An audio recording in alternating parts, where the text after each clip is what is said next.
नमस्कार साथियों। तो आज हम पढ़ेंगे अंतर्दृष्टि का सिद्धांत, सोच का सिद्धांत भी बोलते हैं इसे। ठीक है, इनसाइटफुल और इनसाइट थ्योरी।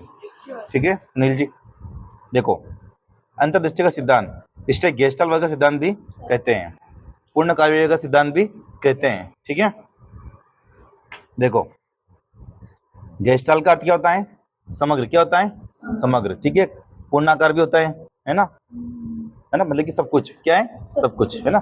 जर्मन भाषा में शब्द इसका अर्थ है ना। तो गेस्टाल्ट किसकी भाषा का शब्द है? गेस्टाल्ट जर्मन भाषा का। ठीक है बेटा, देखो इसके मुख्य प्रतिपादक कौन है? कोहलर, है ना, वर्दीमर और कोपका। ठीक है, आपको पूछेंगे फिर अंतर्दृष्टि सिद्धांत या सोच सिद्धांत का प्रतिपादन किसने किया था? कोहलर, कोपका और वर्दीमर। ठीक है, चिंपैंजी सुल्तान पे इसने प्रयोग किया।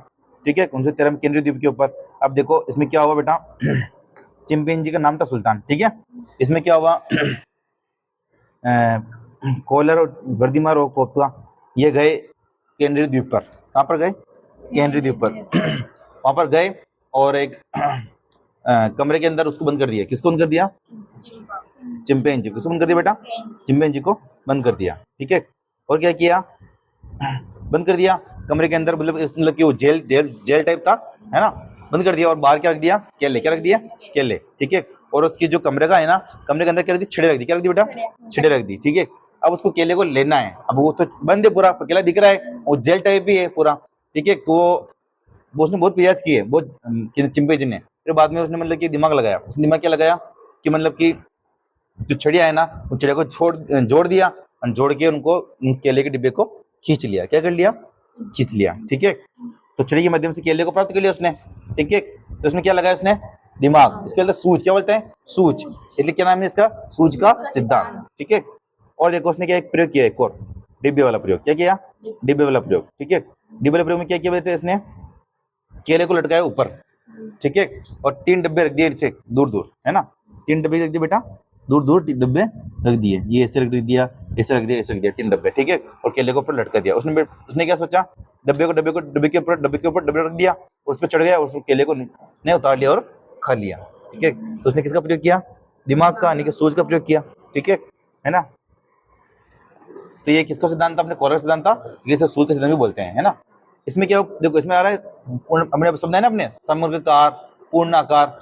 तो उसने क्या मतलब पूरी तरफ चारों तरफ देखा, मतलब पूर्ण रूप से देखने पर उसके दिमाग में क्या आया? सूझ आई, है ना। फिर देखो इधर छड़ी पड़ी, उधर छड़ी पड़ी, इनको सबको जोड़ के मैं उसको उतार लूं। तो ये सिद्धांत किस पर आधारित? पूर्णाकार पर आधारित है। गेस्टल सिद्धांत भी बोलते हैं इसे। गेस्टल का अर्थ होता है पूर्णाकार। क्या होता है? पूर्णाकार। ठीक है, समझ गई। देखो मैक्स वर्दीमर, थ्योरी ऑफ गेस्टलिज्म, ये इसकी किताब है। कोहलर की किताब थी मेंटल ऑफ एप्स, चिंपैंजी की मानसिकता।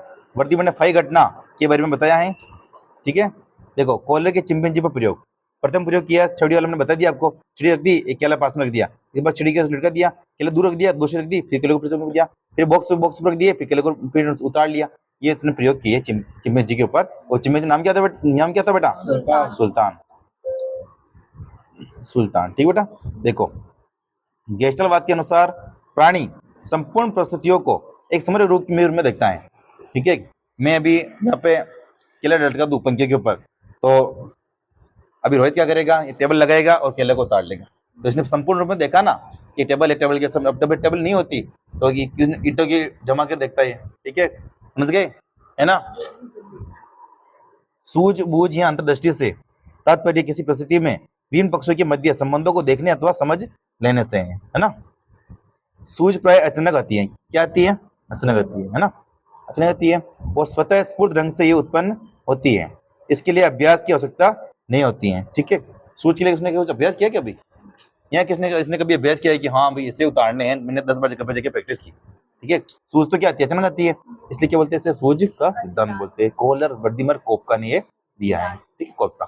ठीक है, सब्जी खाई होगी कोफ्ता की। देखो सीखने की प्रक्रिया प्रत्यक्षीकरण पर निर्भर करती है। प्रत्यक्ष मतलब क्या होना? चारों तरफ देखना। वो समझ कर वही हो गया, बात होगी। प्रत्यक्षीकरण पर निर्भर करती है, समझ गई तू, है ना। अधिगम को संज्ञानात्मक कारकों की महत्वपूर्ण भूमिका है। अब संज्ञानात्मक कारक कैसा है? संज्ञा मतलब दिमाग। दिमाग उसमें सूझ थी इसलिए दिमाग लगाया उसने। ठीक है, समझ रही। तो कौन सा सिद्धांत होगा? संज्ञानात्मक सिद्धांत होगा। कौन सा सिद्धांत होगा? संज्ञानात्मक सिद्धांत होगा। कौन सा? सूझ का सिद्धांत। ठीक है, अब इसके बारे में पूछेंगे रोहित से, है ना। आगे देखो, सूझ सदैव अचानक उत्पन्न होती हैं। क्या होती हैं? अचानक उत्पन्न होती हैं। ठीक है, अधिगम सूझ के फलस्वरूप ही होता है ना। इसी कारण अधिगम भी अचानक होने वाली क्रिया है। अधिगम भी क्या है? अचानक होने वाली क्रिया। सूझ अचानक आई उसके अंदर, उसने सीख लिया, अधिगम भी अचानक हो सकता है। ठीक है, इन्होंने अधिगम के अभ्यास के महत्व को स्वीकार नहीं किया है। इसने बोला है कि भाई सीखने के लिए बार बार अभ्यास की जरूरत नहीं है, वो सूझ से भी सीख सकता है। ठीक है, इसने प्रयास थोड़ी किया यहाँ पे, खुदा खुदा थोड़ी किया, दिमाग लगाया ना। थॉर्नडाइक के प्रयास और त्रुटि सिद्धांत को अस्वीकार किया। थॉर्नडाइक ने क्या क्या किया था? प्रयास करो बार बार, है ना। इसने कहा कि दिमाग होगा तो वैसे ही कर लेगा काम। ठीक है, समझ गए। अधिगम एक उद्देश्यपूर्ण खोजपूर्वक व सृजनात्मक प्रक्रिया है जिसमें प्राणी विशिष्ट उद्दीपकों के प्रति अनुक्रिया न करने पर संपूर्ण परिस्थिति के प्रति अनुक्रिया करता है। इसमें संपूर्ण परिस्थिति के प्रति अनुक्रिया कर रहा है, मतलब संपूर्ण आकार। ठीक है, देख रहा है कि हाँ भाई ये करके काम कर रहा है। ठीक, अंतर्चीज सिद्धांत की विशेषता क्या क्या बेटा? सीखने की प्रकृति संज्ञानात्मक होती है। संज्ञानात्मक मतलब दिमाग से करना आपको, है ना। सूझ अचानक उत्पन्न होती है। सीखना स्थायी होता है। अंतर्दृष्टि को विकसित करने में कल्पना का महत्वपूर्ण योगदान होता है। कल्पना उसमें कल्पना थी, मैं टेबल लगा दूंगा और केला ऊपर से कल्पना की ना अंदर से, तो कल्पना किसमें होती है? संज्ञानात्मक कारकों में होती है।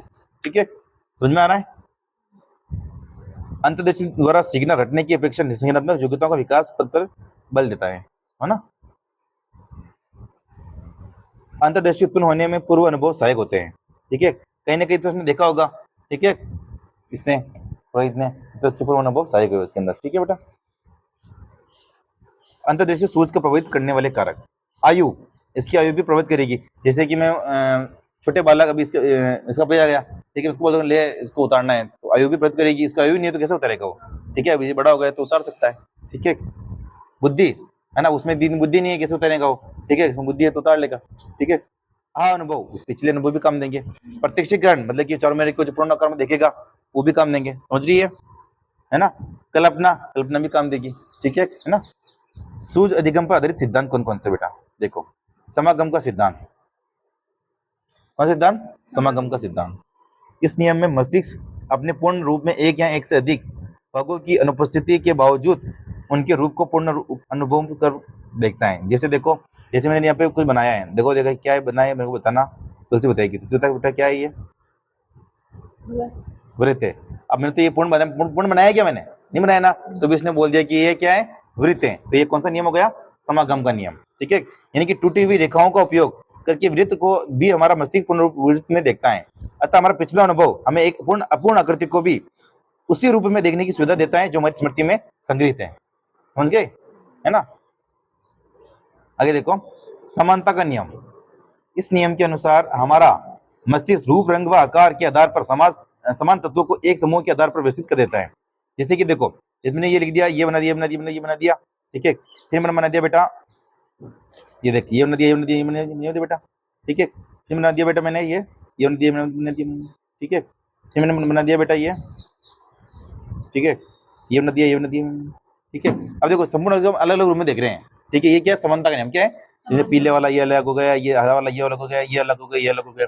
इसमें कौन सा नियम होगा? समानता का नियम। एक समूह में होने के बावजूद भी हम उसको अलग अलग देख रहे हैं। समझ में आ रहा है? ठीक है, ये कौन सा नियम होगा? समानता का नियम। कौन सा होगा बेटा? समानता का नियम। ठीक है, समीपता का नियम। ठीक है, समीपता का नियम, हमारा मस्तिष्क जो स्थानीय कालिक समीपता के आधार पर विभिन्न तत्वों का एक समूह या संपूर्ण आकृति के रूप में प्रतिष्ठीकरण देखता है ना, समीपता का नियम। अब देखो, मतलब कि ये दूर दूर है सब चीजें। ठीक है, तो अभी हमको एक समूह में दिख रही है, जैसे दिख रही है। ठीक है, एक समूह के अंदर दिख रही है ना, तो समीपता के आधार पर भी तत्वों का एक संपूर्ण आकृति होती है। ठीक है, सममितता का नियम। इस नियम के अनुसार जो समित आकृतियां होती हैं वे दूर होने के बावजूद भी संपूर्ण रूप से दिखाई देती है ना। जैसे कि देखो, ये आकृति दूर दूर है, दूर दूर है, दूर दूर है, लेकिन हमको दूर से देखेंगे तो ऐसा लगेगा कि ये पास पास में ही है। कभी कभी आपने देखा होगा ऊपर कुछ उड़ता उड़ता है तो, ठीक है ना, अगर दो विचार दूर दूर भी उड़ रहे होंगे तो आपको लगेगा पास पास में है। ठीक है, आगे देखो, निरंतरता का नियम। हमारा मस्तिष्क दृश्य, श्रव्य, गति की प्ररूप को निरंतर बनाए रखता है। ठीक है, फिर देखो, सामान्य भाग्य परिणाम का नियम, है ना। मस्तिष्क एक दिशा में घूमते हुए तत्वों को संपूर्ण एक इकाई के रूप में देखता है। जैसे कि देखो एक सब एक दिशा में जा रहे हैं ये, है ना, तो मेरे को लग रहा है कि सब पास पास में जा रहे हैं, फिंगर फॉर्मेशन है ना, ठीक है। तो एक इकाई में देखो एक सब एक साथ में जा रहे हैं, ठीक है। तो ये अपने था नियम कौन सा, कोहलर का नियम, कोप्ता का, ठीक है, वर्धीमार, है ना, गेस्टवादी नियम था ये, सूज का सिद्धांत, ठीक है, चिंपैंजी के सुल्तान के ऊपर था, केंद्रीय द्वीप पर प्रयोग किया है इसके ऊपर, ठीक है। तो आपको अच्छा लगा होगा, ठीक है, मिलते हैं नेक्स्ट वीडियो। हाँ माया को नेक्स्ट वीडियो मिलते हैं।